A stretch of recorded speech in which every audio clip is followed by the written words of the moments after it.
The Federal Reserve Bank is trying to jumpstart the housing market. So if you're thinking about buying a home, selling a home, or paying down a mortgage, this is something you'll want to pay close attention to. Earlier in the year 2025, Warren Buffett's company raised the alarm about the housing market. They said the perfect mix of the right house, the right price, and the right mortgage rate was simply not possible for most buyers. But now things might be shifting. The Federal Reserve has just cut interest rates, and they are signaling that even more cuts could be coming. That changes the game. In this video, let's break down Warren Buffett's concerns, what the Fed's moves mean, and how all this might shape the housing market in the rest of 2025 and into 2026. Why Warren Buffett is worried. Warren Buffett explained that the housing market is under heavy stress for three main reasons. 1. Home prices are very high. 2. Mortgage rates are high. 3. Incomes have not kept up with the rising costs. Let's look at the numbers. In just the last 5 years, home prices have grown by around 50%. Mortgage rates, which used to be about 3%, shot up to 6 or 7%. Meanwhile, wages in the United States only grew by about 20% in that same time. This imbalance is the core of the problem. A simple example, buying a house in 2020 versus 2025. Let's keep this simple with round numbers. Imagine back in 2020, you were making $10,000 per month after taxes. That's $120,000 a year. You wanted to buy a house that cost $500,000. If you put 20% down, that would be $100,000 up front. You would then borrow the remaining $400,000 with a mortgage rate of about 2.8%. That meant your monthly mortgage payment was about $1,650. That payment was only about 14% of your take-home pay. That was pretty manageable. Now, fast forward to today in 2025. Incomes have grown by about 20%. So instead of $10,000 per month, you're now making about $12,000 per month, or $144,000 per year. But here's the problem. That same house now costs $750,000 because home prices grew 50%. To buy it, you'd now have to put down $150,000 as your down payment. That leaves you with a mortgage of $600,000.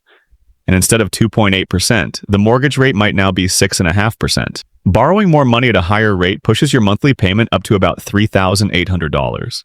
So, on the same house, your monthly payment has more than doubled. And now you're spending about 32% of your income on housing instead of just 14%. This is why homes feel so much less affordable today. It's not just the price tag. Higher property taxes, higher insurance costs, and higher monthly payments all pile on. What happens when homes are too expensive? This situation has led to the lowest number of home sales in almost 30 years. Now you might think, if people aren't buying homes, then prices should fall.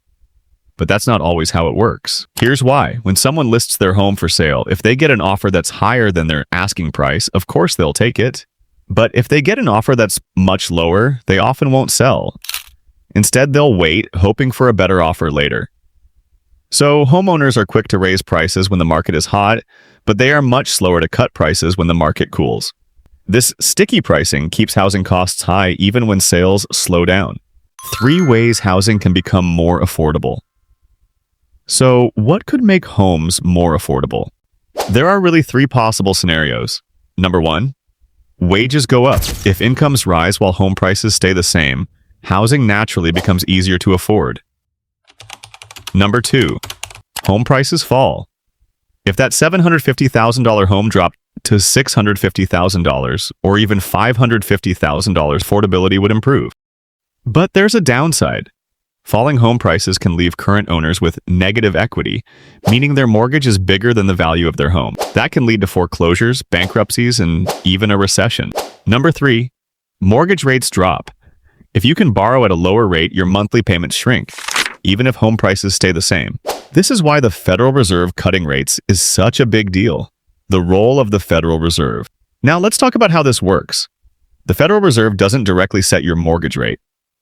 When they cut interest rates, what they're really doing is lowering the rate banks pay when they borrow from each other. That gives banks more room to offer lower mortgage rates, but it's not automatic. To really see where mortgage rates are heading, you need to watch the 10-year Treasury yield. This is basically the interest rate the U.S. government pays when it borrows money for 10 years. Banks compare this safe investment to lending money to people. Because lending to people is riskier than lending to the government, banks always charge you more than the 10-year yield. So if the 10-year yield falls, mortgage rates usually fall too. And when the Fed cuts rates, it often helps push the 10-year yield lower. Why businesses want lower rates? This is why big companies like Home Depot and Lowe's have been pressuring the Federal Reserve to cut rates. If mortgage rates fall, more people can afford homes. Not only does this mean more buyers in the market, but it also means current homeowners can refinance their mortgages and pull cash out of their homes. And what do many people do with that extra cash? They spend it on home projects, finishing basements, remodeling kitchens, or upgrading bathrooms. That's why retailers like Home Depot and Lowe's are so eager to see rates come down. The balancing act with wages and prices. Now, here's where it gets tricky. Lower mortgage rates make homes more affordable, at least in the short term. But if lower rates also push home prices back up, the benefit can disappear. That's why you have to watch wages too. If wages grow faster than home prices, affordability improves.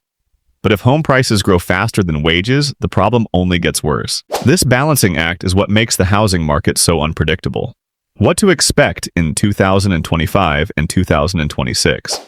The Federal Reserve has already cut rates once in September of 2025.